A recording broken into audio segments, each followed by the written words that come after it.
And how did you feel about the judgment a couple of days ago and then the sentencing yesterday? Pleased with the judgment. Sentences, the judge's hands was tied, as we know, but they've lived 18 years of their life on road. They were able to have a life. Stephen never had that. So.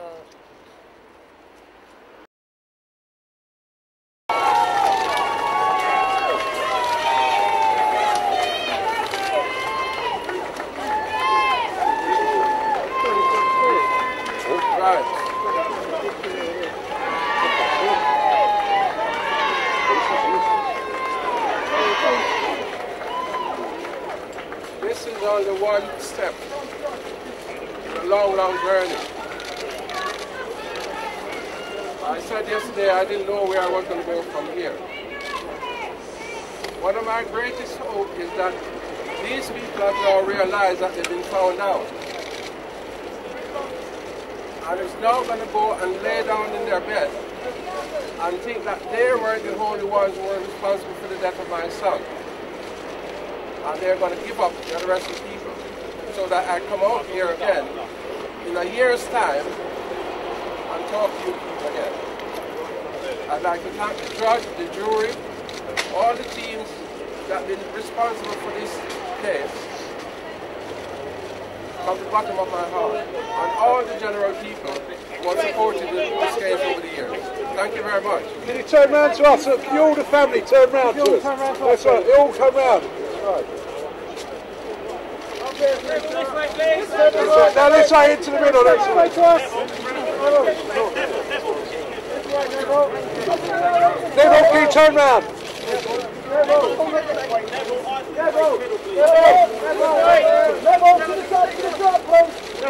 Neville, can you turn round again? That's it.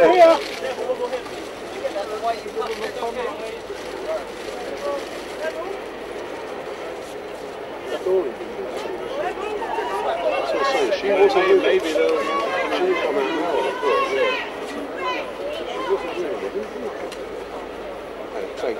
I did get him to turn around. You did, you're very good. Doreen!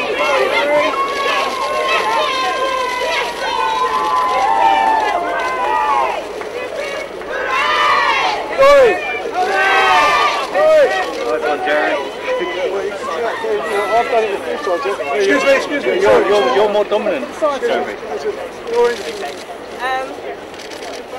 going to be a difficult day today. You know, yesterday was as well. I think how the judge started off his statement today, I was really pleased about that. Because I think he recognised the stress and stuff we've gone through in the past 18 years. And also, he recognised the men who were involved in Stephen's murder and what they've done. And you know, there's no hiding behind their ages. I've had a lot of support from everybody, from the press included, and I think I just wanted to say thank you all. And the sentences that happened, it may be quite low, but at the same time, the judge's hands were tied. And for that, as much as he can do, I was very grateful. So I just wanted to come and just say thank you to everybody. All the stuff and all the support we've had over the years. Okay? Doreen! Well, the trust is always there, and so if all of these, the press in here is to make sure all their readers support the trust, and because I think the work that we're doing and helping other young people is what I want to continue to do. So if there's anything you all can do to help to support the trust, I'll be so grateful. Doreen! Everyone look this way, please. Doreen! Well, if it happens, it'll be good. But as they didn't collect the evidence, so they would have difficulty. Okay. This way, please. It's the beginning, I think, of starting a new life, because we've been in limbo for so long. So today is where we're going to start moving on and just, I don't know, try and take control of my life once more.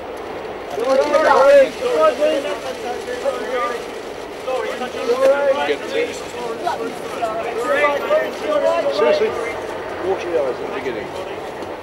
Definitely. Oh, look, focus.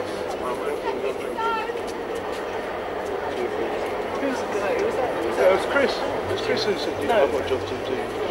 No, that sounds like Jeff. No, it sounded like Chris to me.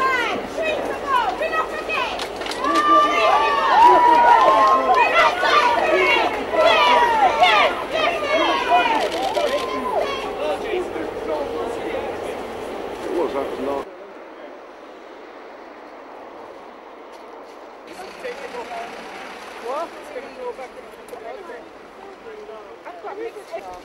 Old Tip and hello Tip brothers tuning in. We're out here live on Well Hall Road, Eltham, and as you can see, people's coming down paying their respects to Stephen Lawrence after the verdict of the conviction of the two men that assassinated Stephen on that fatal day, that fatal night, on the 22nd of April 1993. Yeah, you've come to pay your respect today. How long have you been following the? Ever since. So what, do you live in the Eltham area? Where do you live? You live in Brockley. And when you heard about this, what was your feeling at the time? It's disgusting, you know, how people could be so evil, and just because of the colour of your skin. How could somebody have so much hatred in them?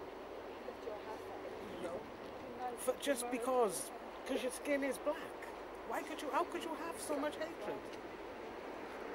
One of the things, my sister, one of the things that I've been speaking about is what reason have Europeans got to hate us as African people? I mean, what have we actually done to them for them to hate us the way that they hate us? I mean, is there anything that you could think? I think of nothing. That's what I think about all the time. What did we do? What did we do? What did we do? Well, because we must be a threat. That's the only thing I can think of. We must be a threat. They want to get rid of us. We must be a threat. For what? For what? Also, my sister, I also say that we have got genuine reasons to hate Europeans. To, you know, if we was to study the historical connection that we have with them, you know, we've got every reason to hate them, but we don't usurp that kind of thing. Okay. But there, you're live here on LCP TV, live here in Well Hall Road, Eltham. I just spoke to the sister there, and you know, she was very upset, very emotional about, you know, why these people them hate us so much in terms of dealing with this particular scenario with Stephen Lawrence 18 years ago, where too old man now, you might as well say, has been convicted of the murder of Stephen Lawrence, and bearing in mind that they were sentenced regarding the age they were at the time when they committed the crime.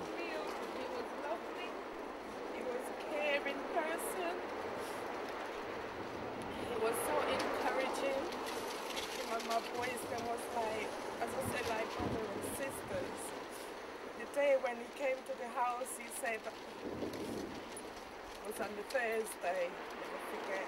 When I saw him the Wednesday, he said, "Auntie," I said, "Yeah." He said, "I won't see you tomorrow."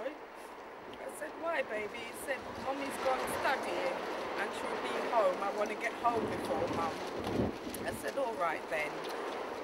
I was upstairs and I hear the key turn and I looked down and it was him coming in. I leave my dinner on the table. When I left my dinner, I came back down and I went to give his uncle his dinner. And I came back down and he was eating my dinner. And I just tapped him and I said, "You're eating my dinner?" And he put his hand up and he goes, "It's nice, Auntie." I said, "Eat it, babes." And when I made myself an egg sandwich and he ate and he went home, I meant to drop him out that day. And he left.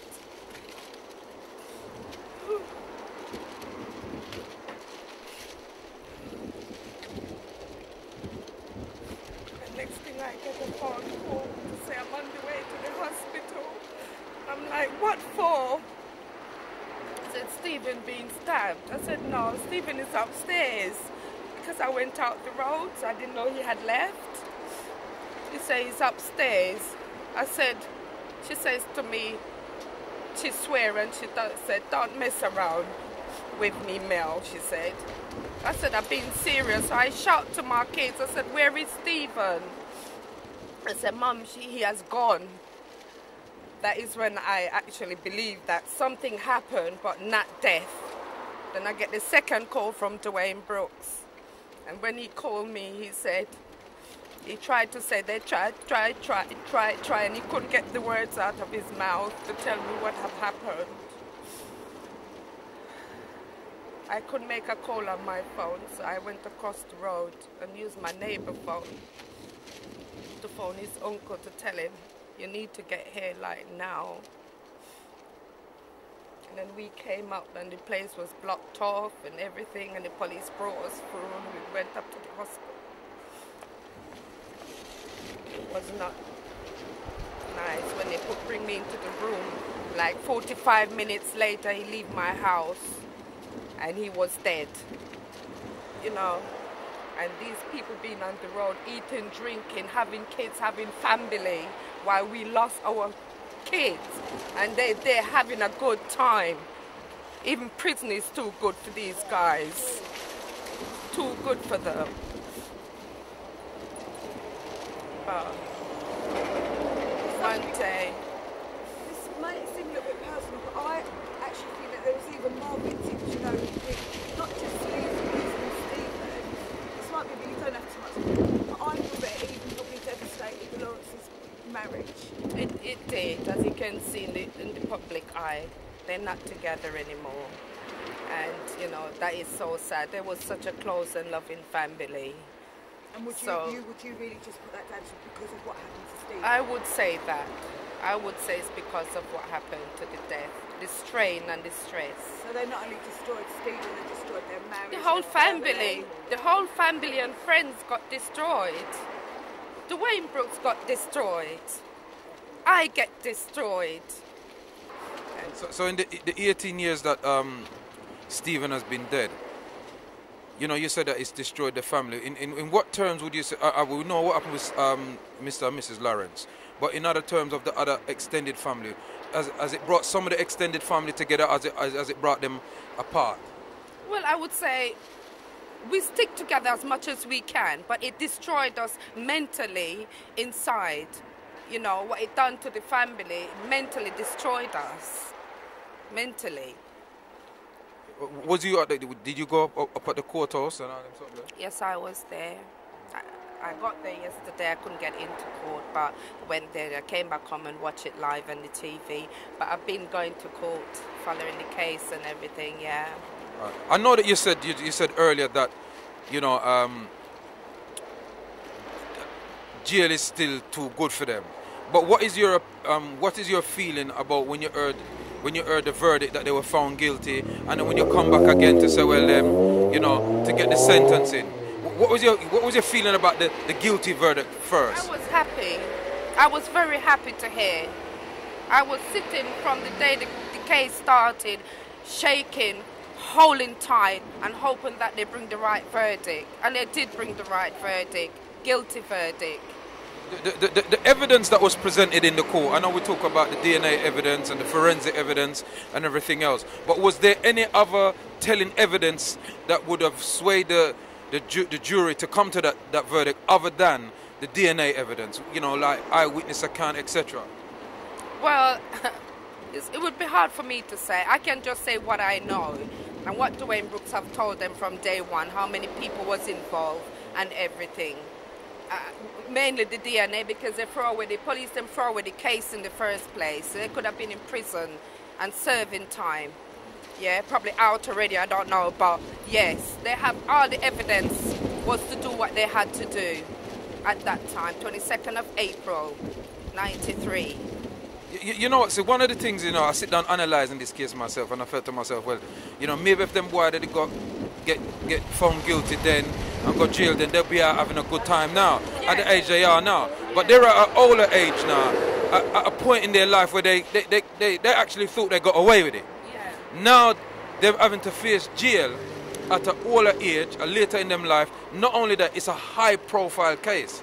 So their time in jail ain't going to be pretty. No, it will not be pretty, and I'm hoping that it's not going to be pretty. I hope they're sitting there waiting on them to come in Belmarsh, because that's where they take them, Belmarsh. People have been so enthusiastic, so emotional, and they've come and they've let flowers out down here. And so we just cleared a little something so that, you know, you can actually see the plaque that was left there at the place where Stephen lost his life. Yeah, afternoon, my brother. You're live here on LCP TV. You know, don't really need to ask your name, but you've come here to pay some respect to Stephen Lawrence? Yes, I have. Yes, I have, definitely. I've come to lay this little thing I made up last night, and it says... Before you read that, sorry, sir. Yeah. Before you read that, I mean, do you live in the Eltham area? Yeah, I live just down the road, down there, just literally where Stephen got stabbed. So, were you at home the night? I mean, was you living in the area at the time? I weren't living in the area at the time, but I had a friend, and basically I came here on the 15th of April when my birthday was, and sorry, on the 22nd, and she was telling me all what had happened because she had had the police knock on her door, asking her questions about whether she knew anything or heard anything on that particular night. And what is your personal feeling about the whole scenario, about the whole case, about, you know, when it happened? You know, what was your feeling at the time? Because obviously you heard about it at the time. Yeah. You know, what was your general feeling at the time? To me, I was very, very angry. I lived in Bethnal Green at the time, and I've come across racism with white guys. You know, you're walking down the street, nigger, and I knew this area was like it as well. My anger was towards the police, the way they acted, the way they performed, and to me it was just like another black guy's been stabbed, we don't care, and that's how I felt at the time. And I still feel like that now. I feel that the police have done their best at the moment, but as far as I'm concerned, if that was five black guys that stabbed a white guy, it wouldn't have taken 18 years to bring them to justice, trust me. So, now that 18 years happened, you heard well, you heard they got convicted, you heard the sentencing yesterday. What was your feeling about that? My feeling on the sentence is, as Doreen said, the judge's hands were tied. I'm glad they caught two of them, but let's not forget here, there's still others out there, right? And as far as I'm concerned, I feel Stephen has made a lot of changes in white Britain. It's opened a lot of people's eyes to let them know that there was institutionally racist in the police and throughout society in this country. And as far as I'm concerned, he's helped us go a long way, but we still have a hell of a long way to go. People are talking on the TV about changes. When I walk down the street and I can see 2 or 3 black officers that will stop another black person, when a black person goes into court and the jury, you might have 6 white, 6 black.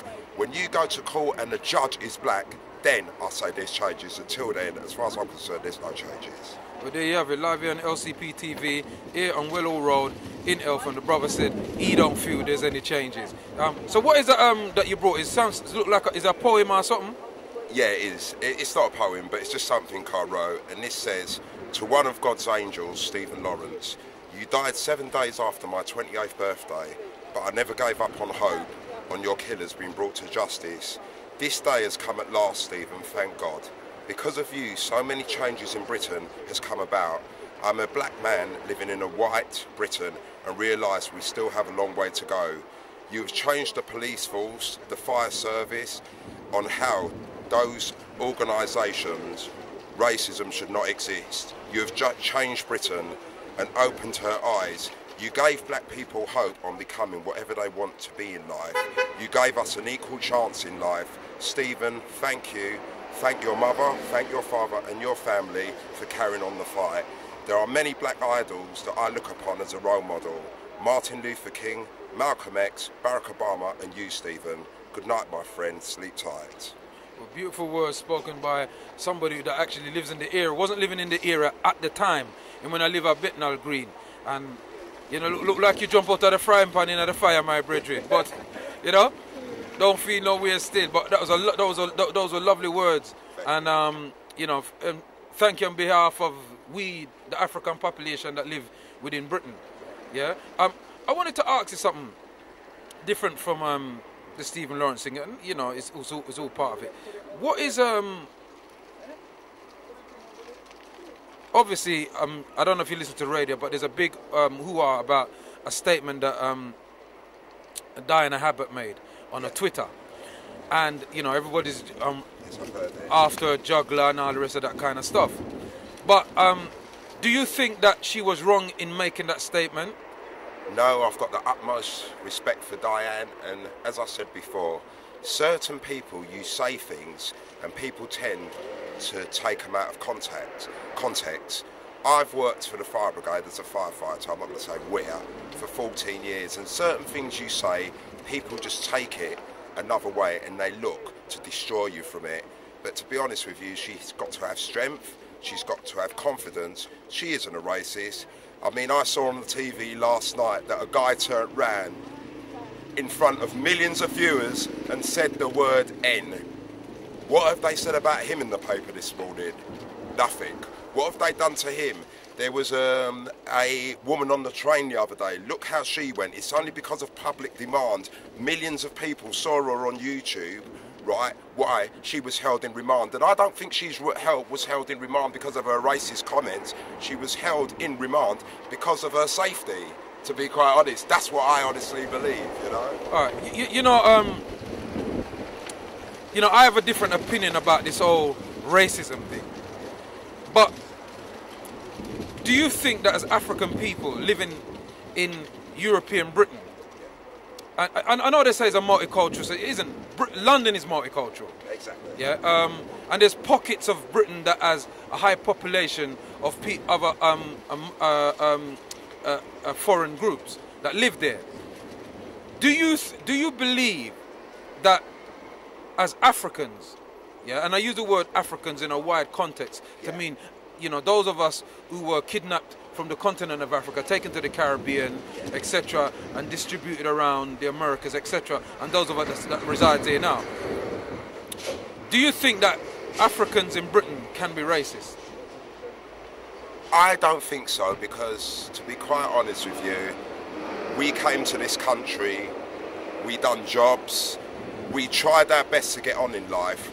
What we are now doing is we are rebelling against society and its rules and the way it has always been. How can you be racist? I work in a predominantly white job. How can I be racist against white people? Straight away, I am a minority.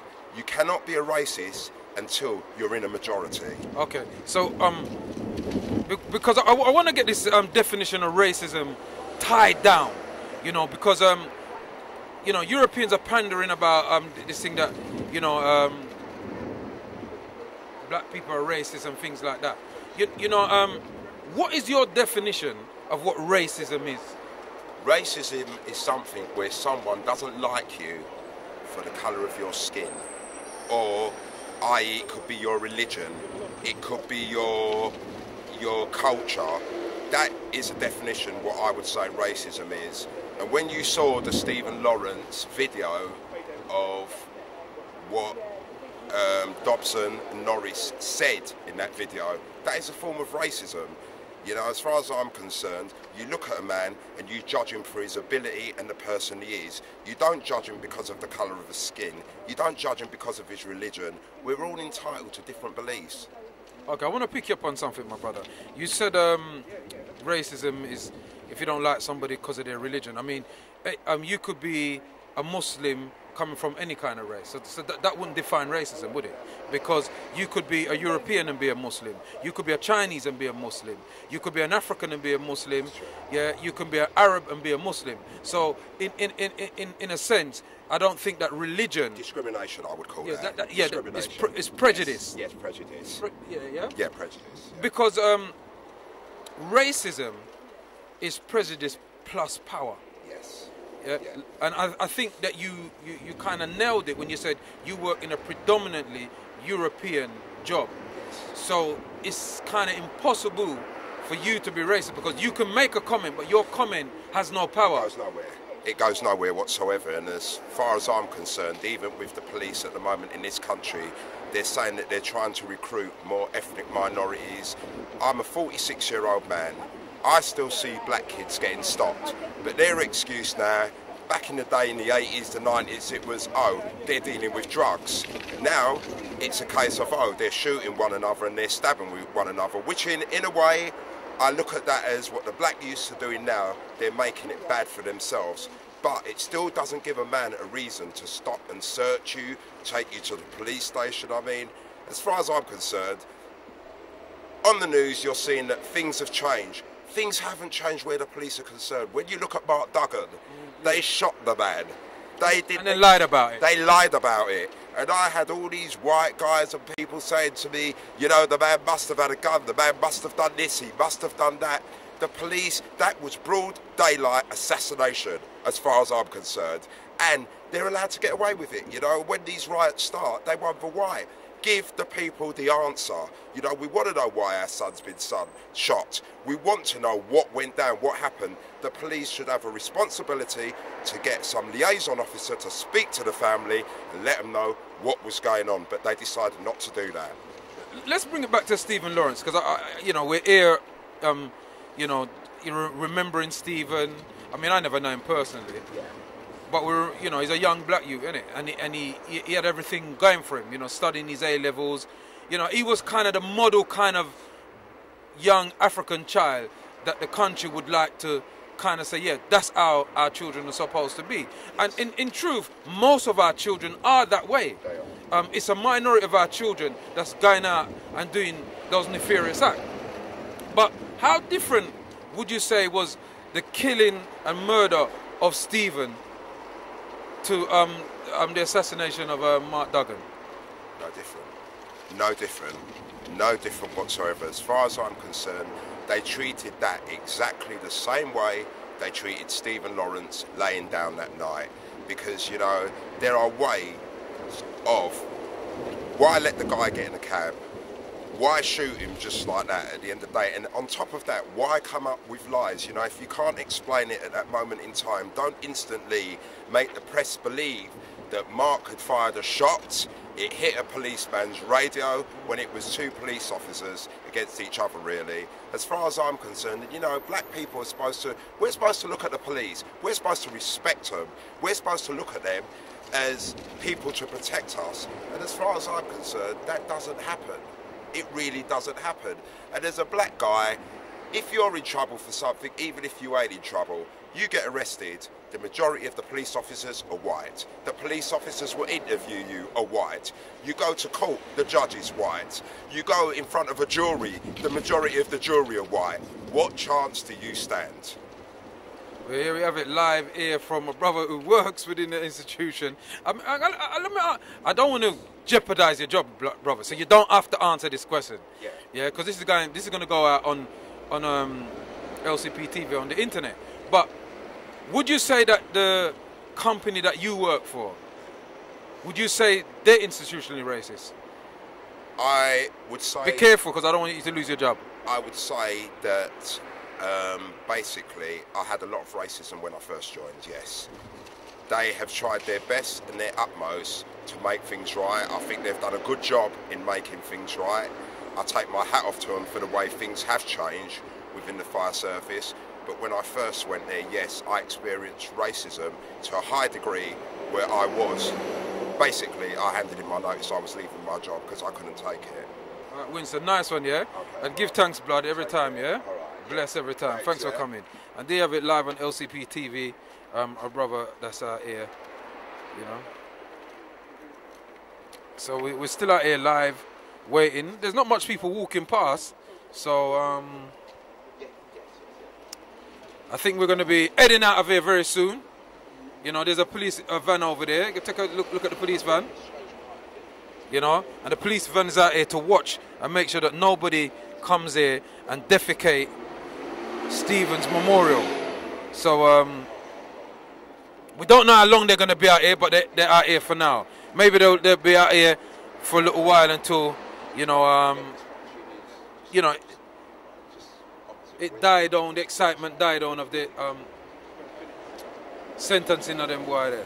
My uniform on, and basically I didn't know that the BNP was up there that night. I just went to the Abbey National just to go and get some money.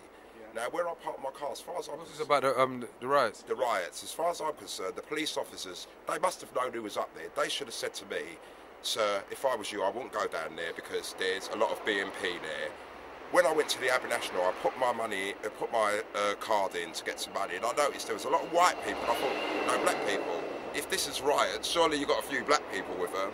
I crossed the road, got into my car, and some geezer shouted out, "You effing nigger!"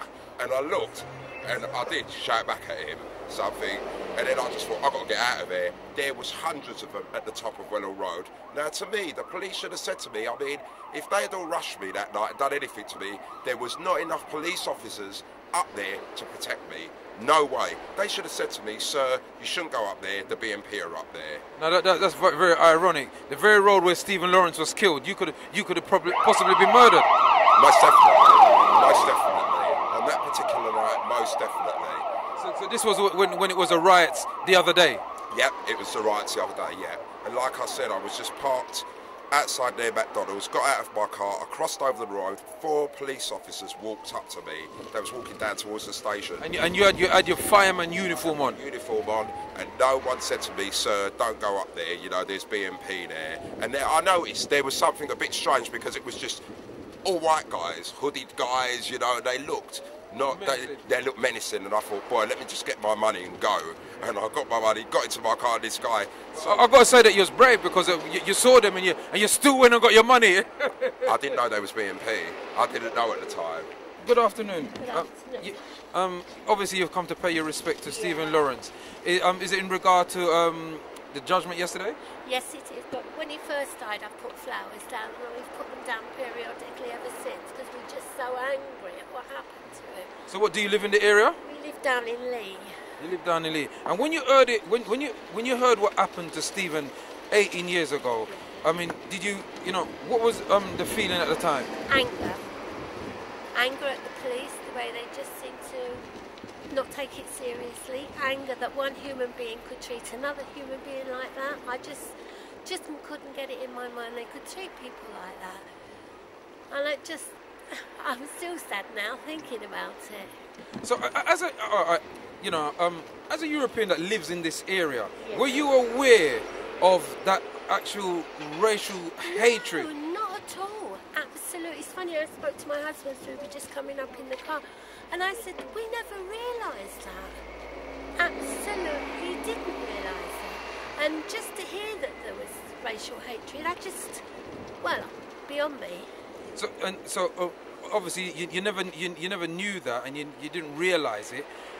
What was your feeling when you actually saw that video coverage that the police bugged their house? What was your feeling when you actually saw the young men? Repulsion. I was absolutely repulsed. It made me sick to think young human beings could act like that. And then coming forward, when you heard the actual judgment, found guilty, what was your feeling then? Hooray! And then, and what's your feeling about the actual sentencing? I realised the judge could only give them that sentence because they were youngsters then. But in my mind, they should have got a year for every year it's taken to find them at least. You know, Stephen's been dead nearly 19 years. So I think it should have been at least 19 years. And I just hope they find the others involved as well. Okay. Because we don't know whether one of those boys, men now, aren't they, actually knifed Stephen, do we? That's not actually come out. Well, what the judge actually said, although they can't prove that you actually stabbed him, but you were there and you were willing. So therefore there are other people that perhaps... They actually know who did it. Of course they know who did it. They've known from... I worked with somebody that lived in this area, and she said to me a few days later, everybody knows who did it. Now I can't comment, I don't live in the area, I didn't know them, but she actually said... Well, I mean, people do know that, innit? It's they know, of course they know the little bad boys, and they know who's done it, and people talk. They must do, mustn't they? And I don't think them boys can keep that in themselves, can they? Who knows? You know, and I just hope and pray that they've had friends that they've fallen out with, and friends they've told who will now come forward and say, look, this is it. So his parents can get proper peace. Yeah. And your name is? My name is Maureen. Thank you very much, You're Maureen. more than And there you have it, live here, Well Hall Road in Eltham. You know, people still coming up every now and then, you know, dropping their flowers, paying their respects to Stephen Lawrence and to the parents as well, who suffered a lot, and to the family of Stephen Lawrence that actually suffered a lot in terms of losing Stephen, and not only the loss of Stephen, but what they've had to go through those 18 years to get some form of justice. This is the Prophet Kwaku live here on LCP TV saying, Otep. You know what? One of the parents said that her child was with her at the time. I mean, what do you think should happen to that person? Sentence. If you lie in court, you get a sentence. You get some kind of punishment for that, because you're not supposed to. You take an oath. When you take an oath, you're swearing to God, and you're swearing in front of your peers to say, "I will speak the truth." So if you've committed a crime like that, so be it. If we were shouting in court, we would be held contempt of court and be sent down to the docks. So why shouldn't they be punished for that?